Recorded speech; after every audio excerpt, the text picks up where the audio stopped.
오늘 우리에게 은혜 주실 하나님의 말씀은 누가복음 2장 1절부터 14절까지 성탄의 귀한 말씀 우리 함께 마음으로 봉독하겠습니다. 드라마 바이블로 봉독합니다. 제2장. 그때 가이사 아구스도가 영을 내려 천하로 다 호적하라 하였으니 이 호적은 구레뉴가 수리아 총독이 되었을 때 처음 한 것이라.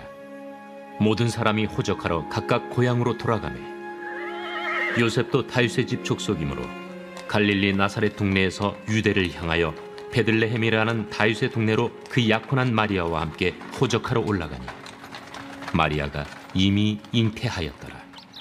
거기 있을 그때 해산한 날이 차서 첫 아들을 낳아 강보로 싸서 구유에 누였으니 이는 여관에 있을 곳이 없음이로라. 그 지역의 목자들이 밤에 밖에서 자기 양떼를 지키더니 주의 사자가 곁에 서고 주의 영광이 그들을 두루 비추매 크게 무서워하는지라. 천사가 이르되 무서워하지 말라. 보라, 내가 온 백성에게 미칠 큰 기쁨의 좋은 소식을 너희에게 전하노라. 오늘 다윗의 동네에 너희를 위하여 구주가 나셨으니 곧 그리스도 주시니라. 너희가 가서 강부에 쌓여 구유에 뉘어 있는 나귀를 보리니 이것이 너희에게 표적이니라 하더니 호련히 수많은 천군이 그 천사와 함께 하나님을 찬송하여 이르되 지극히 높은 곳에서는 하나님께 영광이요 땅에서는 하나님이 기뻐하신 사람들 중에 평화로다. 아멘.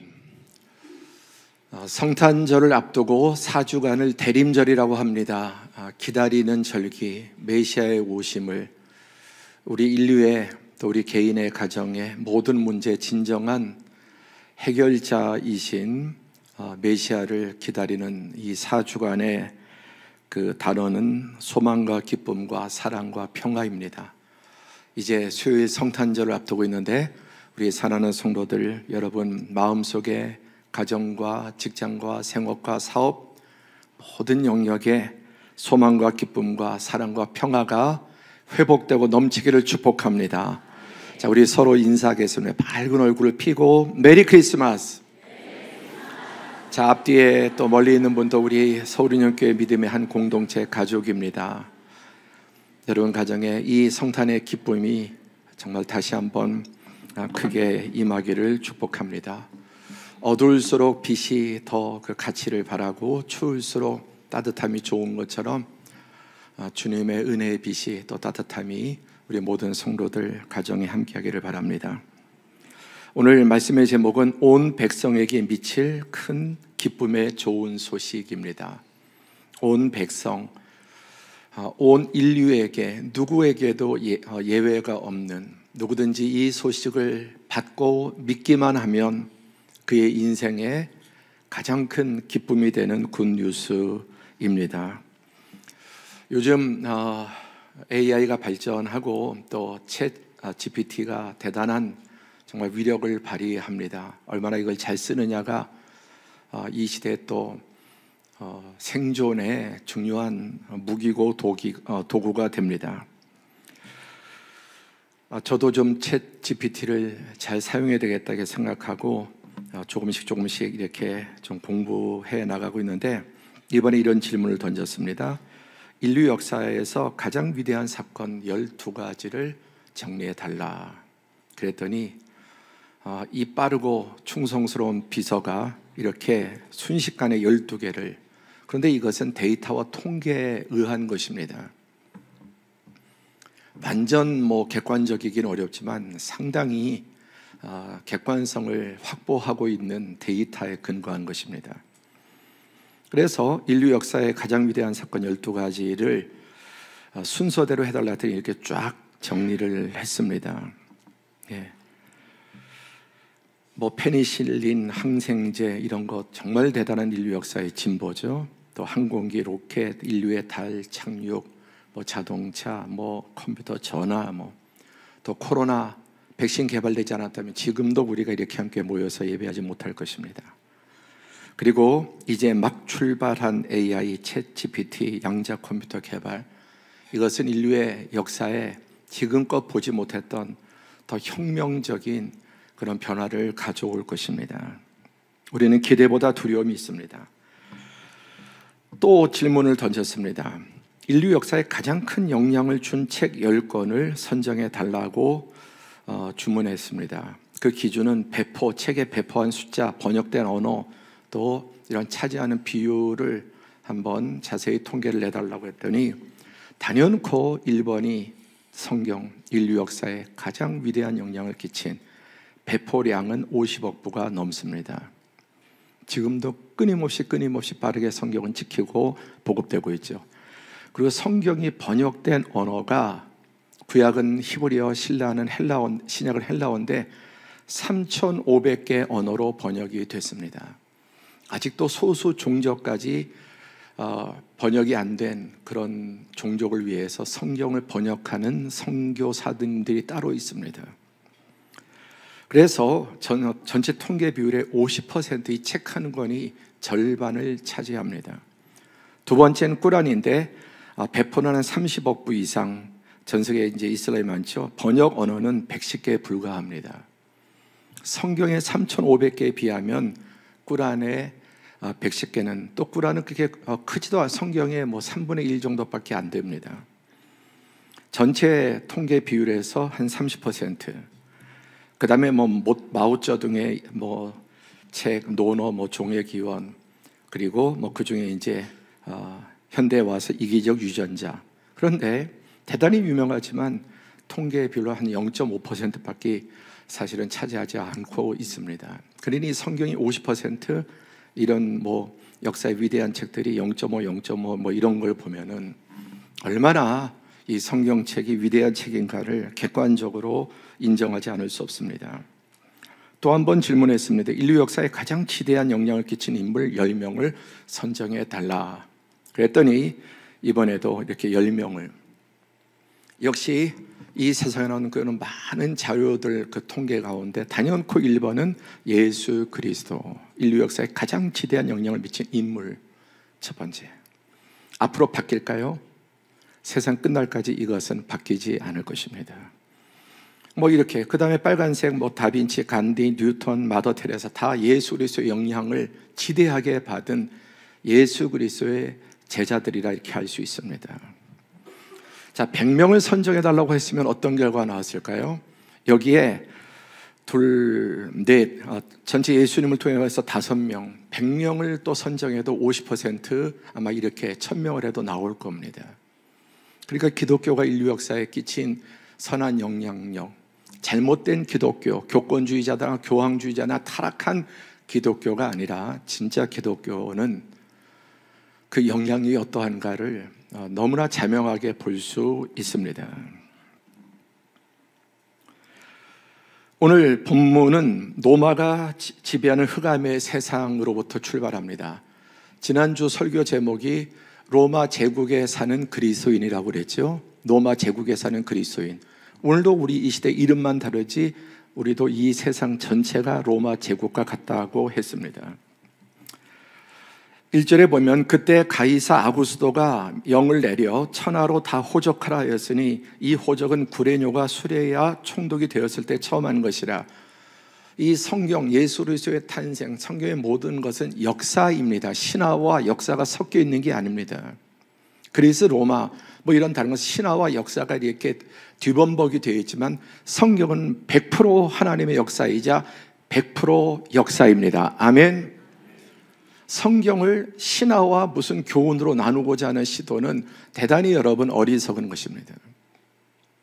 성경은 100% 하나님의 이야기, 하나님의 세상 사랑과 구원의 이야기이자 100% 이 세상에 일어난 역사적인, 그래서 성경을 읽어보면 언제나 지명과 인명과 시간, 또 성경의 육하원칙, 이런 것들이 정확하게 기술되어 있습니다.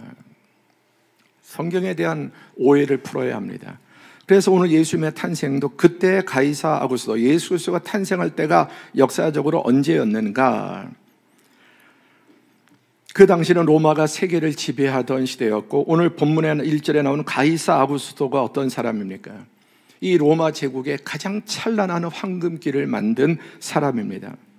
지난주 보여드렸던 로마 제국의 이런 모습들은 2000년이 지난 지금 보아도 어안이 벙벙하고 어떻게 2000년 전에 저런 걸 만들었을까? 이것뿐만 아니라 로마 제국, 이탈리아 각처에 이 로마 제국의 건설과 법과 도로와 정말 찬란하기 그지 없습니다. 그러니까 이런 것을 보면 여러분, 얼마나 사람들이 이 앞에 위압감을 느끼고 경외심이 들겠습니까? 지금 현대인이 가서 봐도 그렇습니다. 오늘 본문에 이 카이사르 아우구스투스라고 하는 사람의 황제, 로마 황제인데 본명은 옥타비아누스입니다.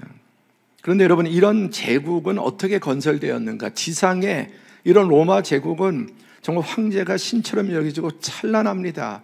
사람들이 그 앞에 정말 경배하고 싶은 마음이 듭니다. 여러분이 뽑은 가장 놀라운 의전은 어떤 것이었습니까? 여러분이 경험한 가장 놀라운 환상적인 그런 의전, 높은 사람들의 그런 모습은 어떠했습니까? 그런 걸 잘 우리가 못 볼 수 있습니다. 이 로마 대제국의 황제, 이 사람의 본명은 옥타비아누스입니다. 로마 제국의 첫 번째 황제이고 그의 통치 기간은 BC 27년부터 AD 14년까지 한 41년간 로마 제국을 황제로 다스렸습니다.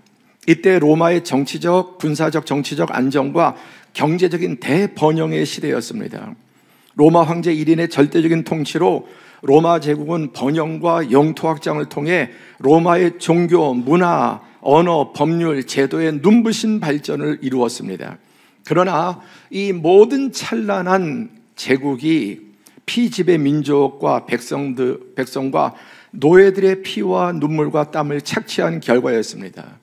그 유명한 팍스 로마나, 로마의 평화라고 하는 것은 바로 지금 조금 몇 개 보여드리는 그런 사진들, 그 이면에 보면 역시 지난주 보여드렸던 이 콜로세움에서 로마 황제를 경배하지 않고 순종하지 않는, 제국의 법을 따르지 않는 사람들, 그리스도인들 십자가형에 처해서 가장 잔혹하게, 그걸 보면서 사람들은 공포에 떨 수밖에 없었습니다.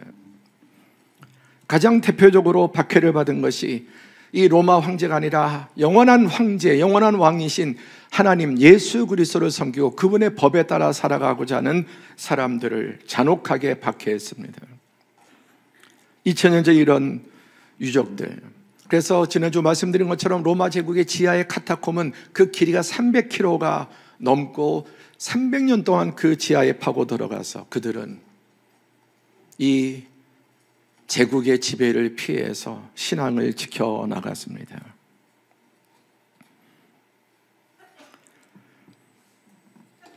그래서 이 카이사르 아우구스투스라고 하는, 카이사르라고 하는 말은 로마 황제들의 칭호가 됐습니다. 우리나라에서는 왕이라고 하죠. 또 요즘 뭐 대통령, 그리고 이집트에는 파라오, 이런 식으로. 그래서 이후부터 모든 로마 황제들의 이름 앞에 카이사르라고 하는 이름이 붙었습니다. 그리고 그 이름을 개명했는데 아우구스투스라고 하는 이름은 존귀한, 위대한, 존엄한, 신적인 그런 뜻을 가지고 있습니다. 누가 붙여준 게 아니라 자기 스스로 자기 이름을 로마 황제들에게 바꿨는데, 여러분, 이 옥타비아누스라고 하는 이름의 뜻은 8번째라고 하는 뜻이에요. 숫자 가운데 가장 의미 없고 무가치한 숫자가 8입니다. 생각해 보세요. 8이 뭐 특별히 상징하는 그런, 성경에도 8 뭐 일부 나오긴 하겠지만 거의 의미 없는 그런, 그러니까 막내, 꼴찌, 무의미 뭐 이런 이름입니다. 옥타비아누스라는 이름이. 그러니까 이런 이름을 가지고 아마 그의 출생이라든지 뭐 그의 집안에서의 어떤 그의 위치라는 게 어떠했는가를 짐작해 볼 수 있습니다. 그런데 자기 스스로 그 이름을 아우구스투스, 존귀한, 위대한, 존엄한 자, 신성화시켰던 것입니다. 그리고 그 황제 밑에 이제 총독들을 두었죠. 구레뇨는 역사적으로 퀴리니우스라고 하는 사람인데 BC 6년부터 AD 4년까지 10년 동안, 그때 바로 이 시대에 예수로서 태어나셨다. 지금의 시리아의 총독으로서 그 유대도 시리아의 영향하에 총독하에 있었습니다.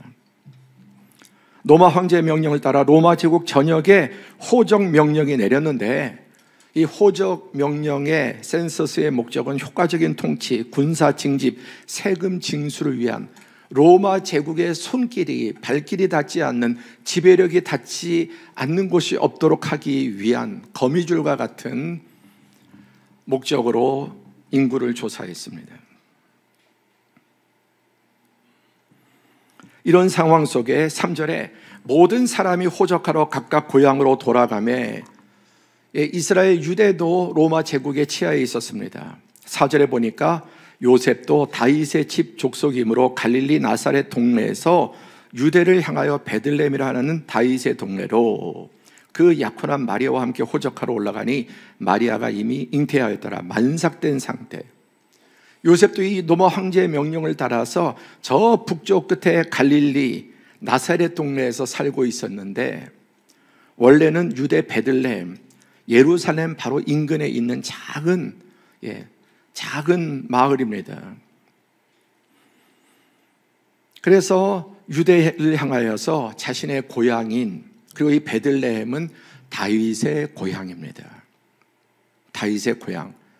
그리고 이 요셉은 다윗의 후손이지만 완전히 멸망하고 이제는 패족과 같은 아무 의미도 없는 그 갈릴리 나사렛에서 몫으로 이렇게 살아가고, 그리고 대단히 가난했습니다.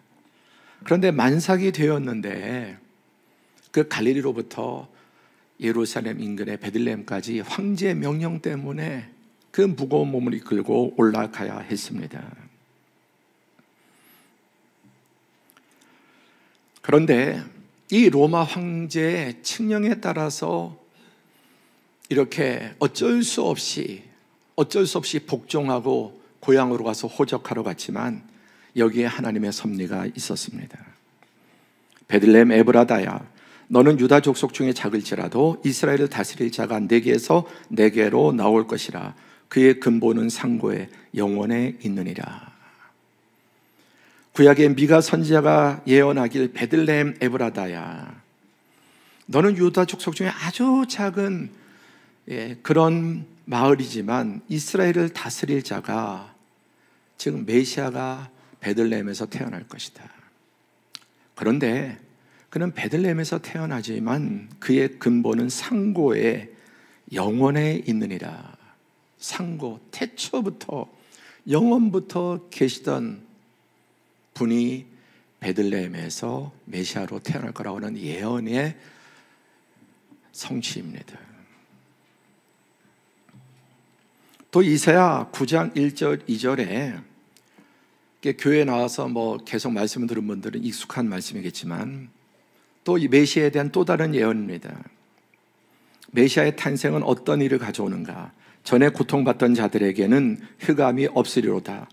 옛적에는 여호와께서 스불론 땅과 납달리 땅이 멸시를 당하게 하셨더니 갈릴리 지역에 사는 지파가 스불론과 납달리, 여기도 여덟 번째. 이스라엘 12가족 가운데 옥타비아누스처럼 별 의미 없고 가장 변방이고 가장 발전이 안 되고 낮고, 그래서 천대를 받았습니다.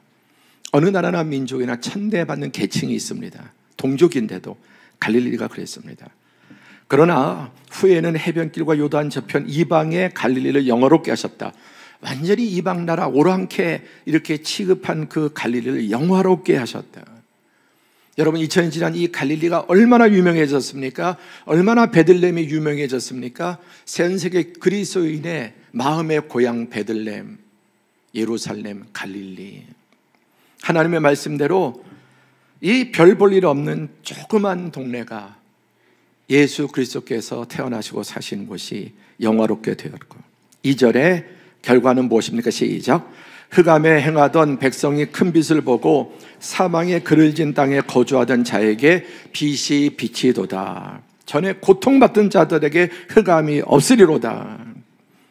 가장 멸시받던 동족들에게도 이방인 취급당하던 그들을 영화롭게 하시고, 흑암에 행하던 백성이 큰 빛을 보고 사방의 그른질 땅에 거주하던 자에게 빛이 비치도다. 로마 제국하에서 그 원리와 법과 로마 제국에 충성하지 않으면 살아남을 수 없는, 가장 짓밟힐 수밖에 없는 그런 사람들. 여러분, 세상을 지배하는 힘이 무엇입니까? 돈과 권력과 인맥과 출신과 금수저, 은수저, 흑수저 나누어지고. 어느 시대나 여러분 이런 것에 변화가 있느냐? 이 시대는 점점 더 그런 골이 깊어지고 있습니다. 그래서 역사상 모든 나라, 세상 나라는 로마 제국이고 바벨론 제국이라고 하는 것입니다. 로마 황제의 정치, 군사적인 압제와 거짓 평화가 온 세상을 지배하는 가운데, 그런데 거기에 주류들은 1%, 5% 이런 상위 계층, 피라미드 꼭대기에는 팍스 로마나 다 평정이 되었습니다. 평정. 힘으로, 폭력으로, 군사적으로. 오늘날도 여러분, 세계가 누구 말을 들어야 합니까? 그 힘으로 어떻게 거역을 못하는 거예요. 언제나 그랬습니다. 우리나라 과거 역사를 보면은 언제나 중국에, 이 시대도 마찬가지예요.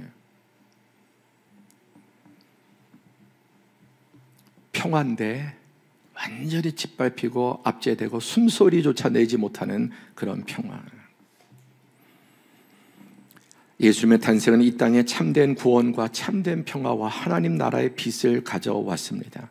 그래서 지난 주일 로마 제국 안에 사는 그리스도인, 하나님은 이 로마 제국 안에 하나님의 교회, 하나님의 나라를, 그 씨앗을 예수 그리스도를 보내시고 제자를 통해서 하나님의 나라를 세우시고, 어느 시대든지 이 제국에 굴복하지 않고 하나님을 진정한 영원한 왕으로 모시고 하나님의 말씀을 따라 살아가려고 힘쓰는 하나님의 백성들을 통해 하나님 나라가 이 땅 가운데 확장되어 왔고, 또 더욱더 깊이 넓게 퍼지게 될 것입니다.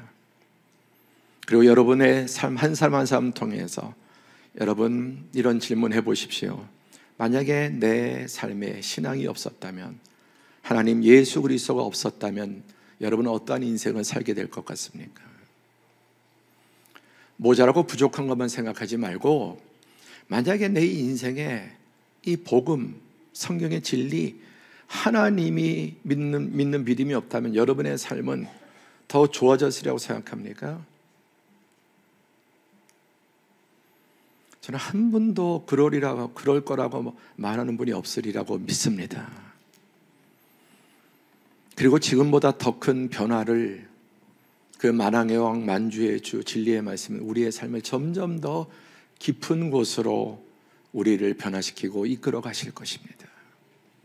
그리고 우리는 그만큼 더 평화와 진정한 자유와 기쁨과 소망 가운데 하나님과 동행하며 참 산소망 가운데 주님의 제자로 살아가게 될 것입니다.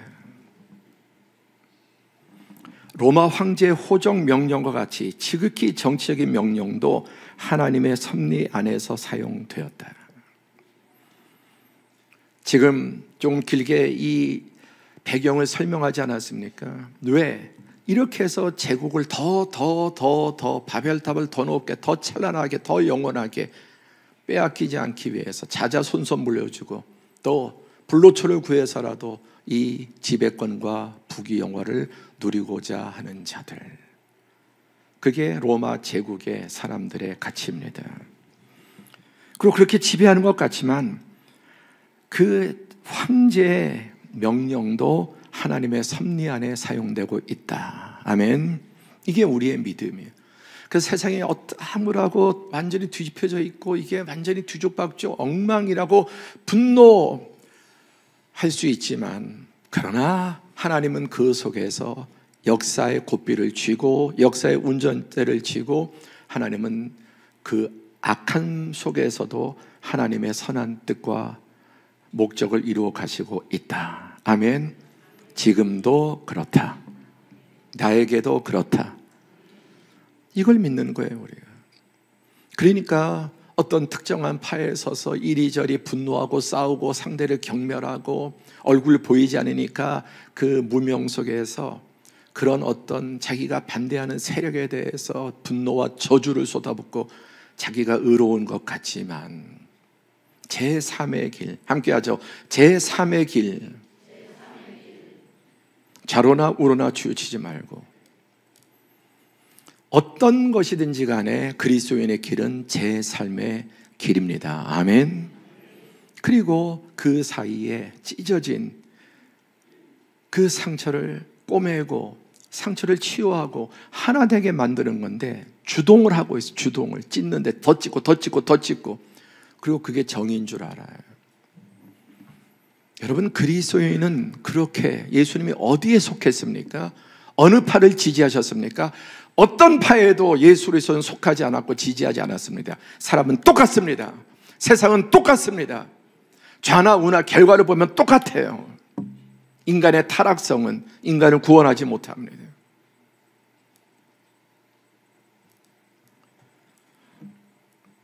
그래서 예수님은 베들레헴 탄생은 하나님의 구원 계획과 약속의 말씀이 정확히, 아무리 세상의 권력에 따라서 세상이 막 움직이는 것 같고 밀물 썰물처럼 같다는 것 같아도 그 안에 도도한 하나님의 섭리가, 역사가 이끌어감을 믿으시기 바랍니다. 내 삶도 그렇다.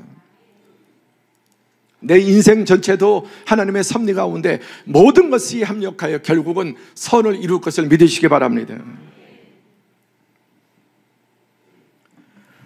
두 번째, 하나님의 위대한 구원의 현장. 아까 성경은 시간, 장소, 사건, 인물들에 대해서 성경만큼 여러분 많은 인물, 많은 장소, 많은 시간들이 제공된, 사건이 기록된 여러분 경전이 세상에 어디 있습니까?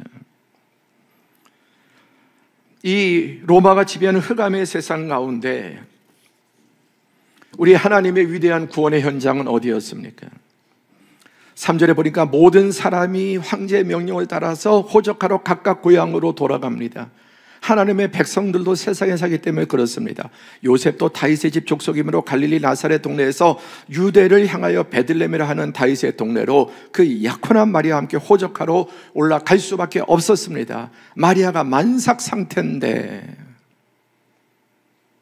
길에 가다가 나올 수도 있고, 그래도 안 갈 수 없습니다. 우리 이 세상에 살면서 한쪽은 세상에 여러분 발을 딛고 살기 때문에 세상의 변화에 따라 우리도 거기에 움직이지 않을 수가 없습니다. 그런데 마침 베들레헴에 갔을 때, 거기 있을 때, 그때 해산할 날이 차서 7절 다 함께 시작.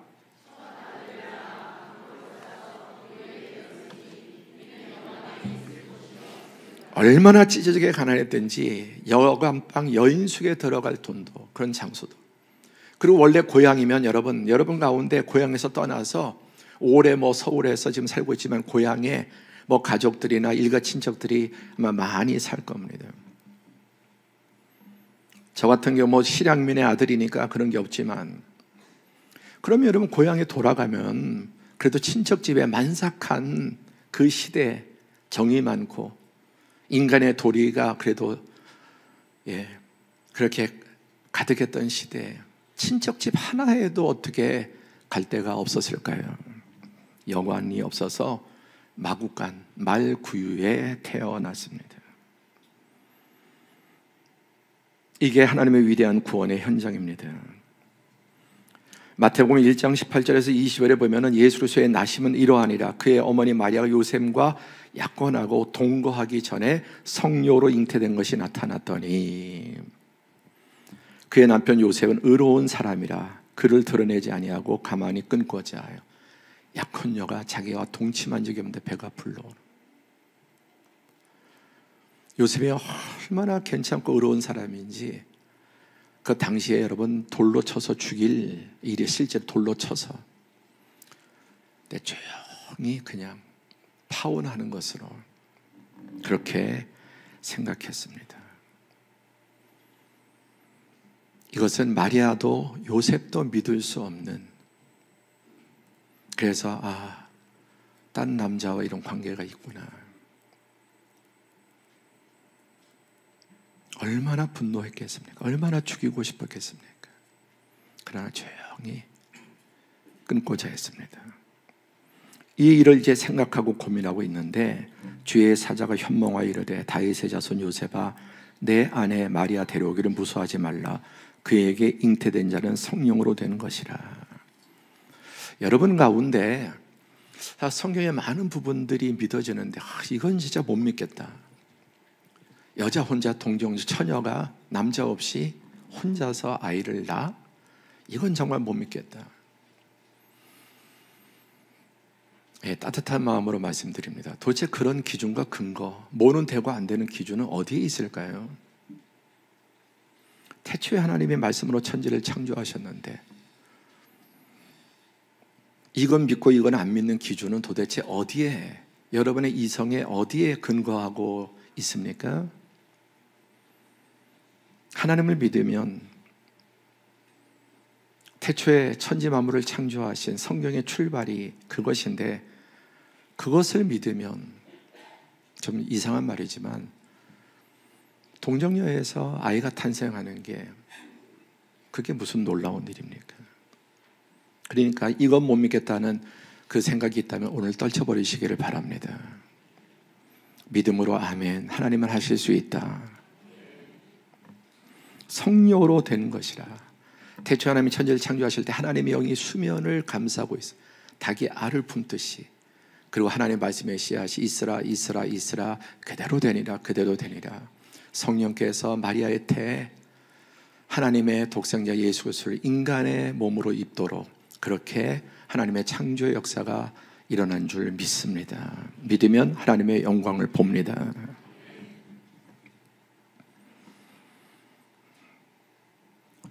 그런데 중요한 것은 이 모든 일이 된 것은 주께서 선지자로 하신 말씀을 이루려 하심이니 이 구약에 다 예언된 내용들이다. 이런 모든 것들이 한두 가지 아니라 아까 미가서 5장 2절에 유대 땅 베들레헴에서 난다. 이사야 7장 14절 다 함께 시작.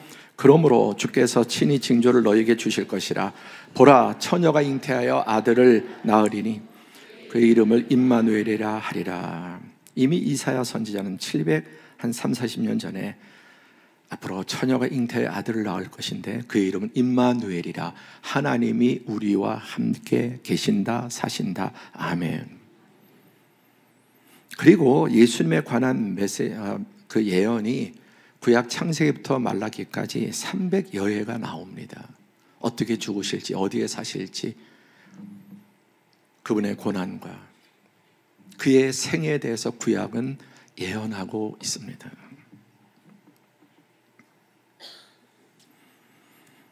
하나님의 위대한 구원은 가장 낮은 장소, 가장 낮은 사람, 그 시간, 어둠, 흑암의 깊을 때 하나님의 방법, 하나님의 능력으로 길이 보이지 않아도 길이 있습니다. 빛이 보이지 않아도 하나님 빛을 만드십니다. 지금 우리의 삶이 아무리 사방으로 우겨싸여 있고 도무지 돌파구가 보이지 않고 미래가 캄캄하다 할지라도 하나님의 빛이 있으라. 하나님의 길을 여시면 사막의 강이 광야의 길이 만들어지는 것을 믿으시기 바랍니다. 이런 상황에 온 백성 인류에게 미칠 큰 기쁨의 좋은 소식, 사단의 영에 사로잡혀서 로마 황제를 비롯해서 그 부류에 여러분 그렇게 세계 상위 1% 또 5%, 3%, 5%, 10% 들은 얘기지만 룸살롱에도 아가씨가 10%에 들고 1%에 있고 그러기에 따라서 가격이 올라가고 이 세상에 우리가 거기에 들어가려고 목사가 그런 것도 아나 그런 것도 압니다. 눈 있고 다 듣는 게 뉴스 보는 게 있는데 왜 모르겠습니까? 우리가 피라미드 꼭대기에 올라가려고 그래야 행복하고 그래야 영향력을 발휘할 수 있고 또 그것을 빼앗기지 않고 자식들에게 물려주려고 쥐어짜고. 우리나라 아이들 한번 보세요. 강남이나 강북이나 이 아이들 이 세상에 피라미드 꼭대기에 어찌하든지 적어도 중간에는 그 위에 이게 로마 제국의 시스템이고 로마 제국 사람들의 소원이에요. 그런데 그 이면에 지하에 어떤 일이 벌어지고 있느냐는 거예요. 지금 저 강남의 지하에, 이 모든 이 나라의, 저 세상의 모든 환란한 도시의 그 이면에, 그 아웃사이드에 어떤 사람들이 살고 있는, 그들을 패배자로 여기는 거예요. 자기들은 성공했다고 생각하고.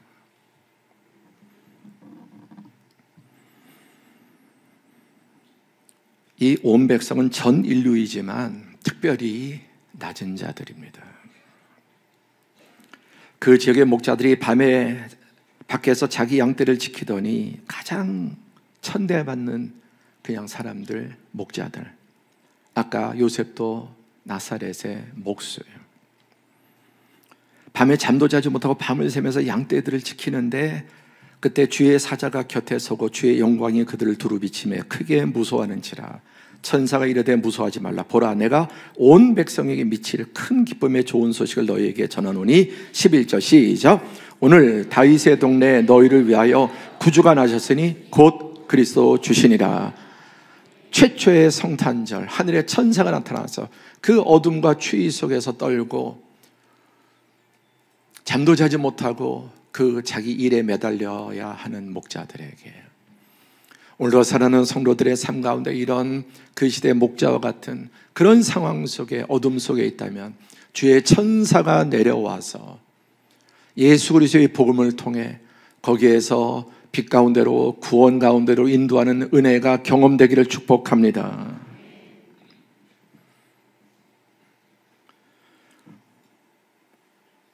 그 메시아는 누구입니까? 아들 낳으리니 이름을 예수라 하라. 이름도 지어줬습니다. 예수스, 예수스. 뜻은 그가 자기 백성을 그들의 죄에서 구원할 자이심이라. 예수스는 여호수아, 구약의 여호수아, 호세아, 예수 이렇게 줄여지는 동일한 이름인데 하나님이 구원이시다. 인간의 진정한 구원과 문제 해결, 내 개인의 가정의 삶의, 내 사업과 생업과 모든 문제, 이 나라와 민족과 정치, 문화, 역사 모든 것의 진정한 구원자는 예수 그리스도시다. 아멘. 그러니까 주는 그리스도시요, 온 역사의 우주 만물의 주인, 창조주 주인이시고 또 그분은 구원자십니다. 그래서 예수님이 정말 내 삶에 들어오면 그의 삶에 구원이 일어납니다. 아멘. 구원이 시작되고 구원이 확장되고 구원이 더 깊어지고 이 구원이 넘쳐서 그 사람을 통해 가정에 하나님의 구원이, 평강이, 기쁨이, 은혜와 축복이 흘러넘치고 그 사람을 통해서 하나님께서는 로마 제국의 반기를 들고 하나님의 보호와 뜻에 따라서 이 땅의 삶을 생육하고 번성하고 충만하고 지배하는 것입니다. 그러니까 우리가 뭐 이렇게 해서 눌려 산다는 것이 아니라 하나님이 주신 우리 모든 것을 가지고 삶의 현장에서, 우리는 사업과 직장과 생업에서 여러분 더 번성하고 형통하기를 축복합니다. 그러나 그것을 가지고 내 바벨탑을 쌓는 것이 아니라 이 제국의 골짜기에, 어두운 곳에 높은 것을 깎아서 낮추는 것, 남의 것을 깎아서가 아니라 나를 비우고 나를 낮추고 나를 깎아서 낮은 곳을 메꿔 가는 것. 그래서 메시아는, 평화는 평평하다는 거예요. 평평한. 굴곡이 있으면 여러분 바다에 파도가, 지진이 일어나면 어떻게 됩니까? 평화는 평평할 때. 그래서 나의 삶에서 이 평화를 만드는 팍스 로마나가 아니라 하나님의 나라, 하나님의 나라를 만들어 가는 것입니다. 하나님이 우리와 함께 계시는 이 전능하신 창조주, 절대 주권자, 역사가 어떻게 흘러가는가 다도 언제나 역사는 하나님의 뜻대로. 그래서 성경을 보면 인류 역사가 다 이 제국들 마지막에 로마 제국, 가장 강력한 제국이 지배하는 시대예요. 예수 그리스도께서 재림하셔서 모든 악을 이제 완전히 단번에 영원히 심판하시고 악인들을 영원한 지옥의 형벌에 던지시고 하나님의 백성들을 영원한 하나님 나라의 주인으로 주와 함께 세세토록 왕노릇하게 하신다는 것이 성경의 결론이지 않습니까? 성경의 어떤 부분도 놓치지 마십시오.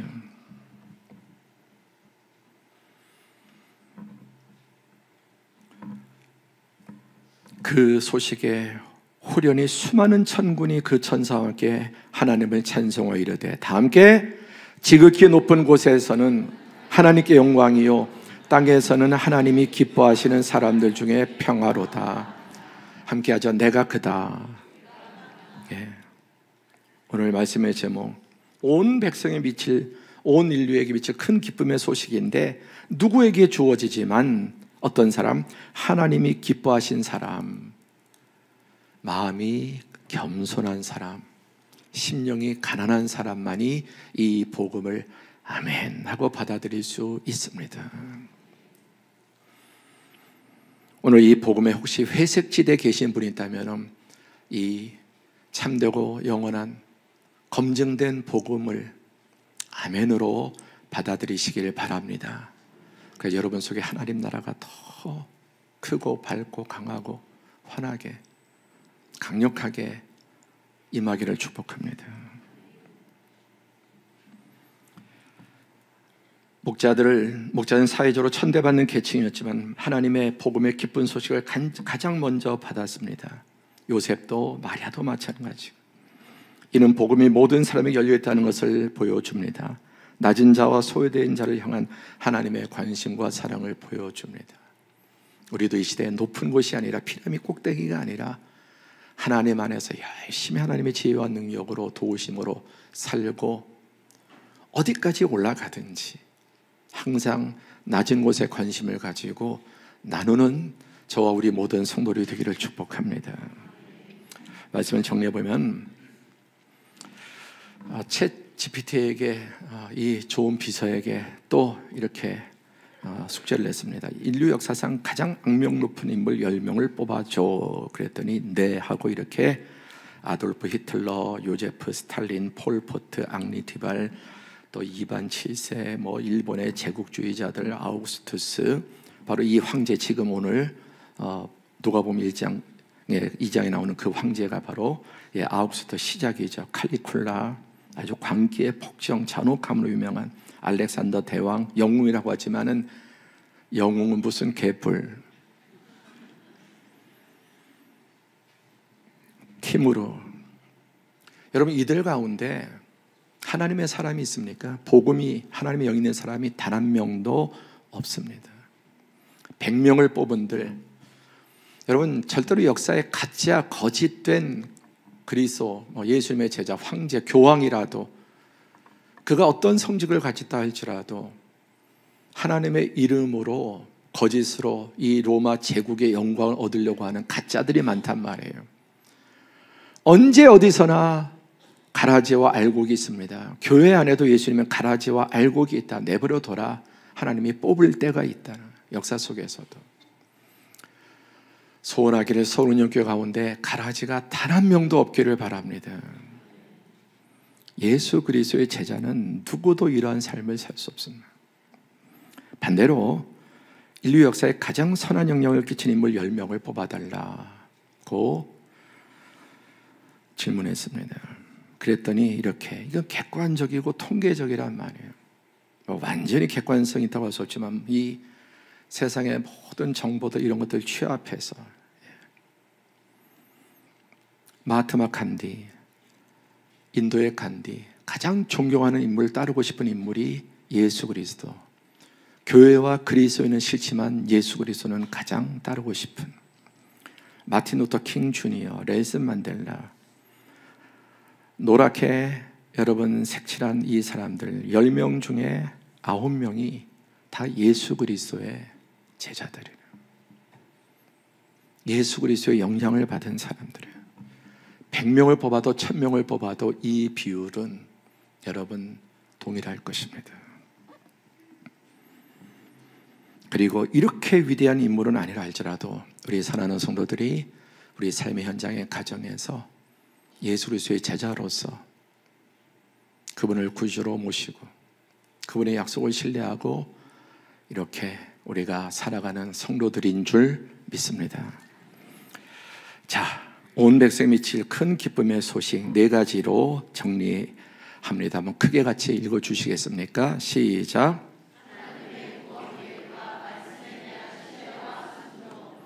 성탄은 하나님의 구원 계획이 시작된 날임을 기억하며 요셉과 마리아처럼 하나님의 섭리를, 약속의 말씀을 신뢰하고 순종하는 삶을 살아가야 한다.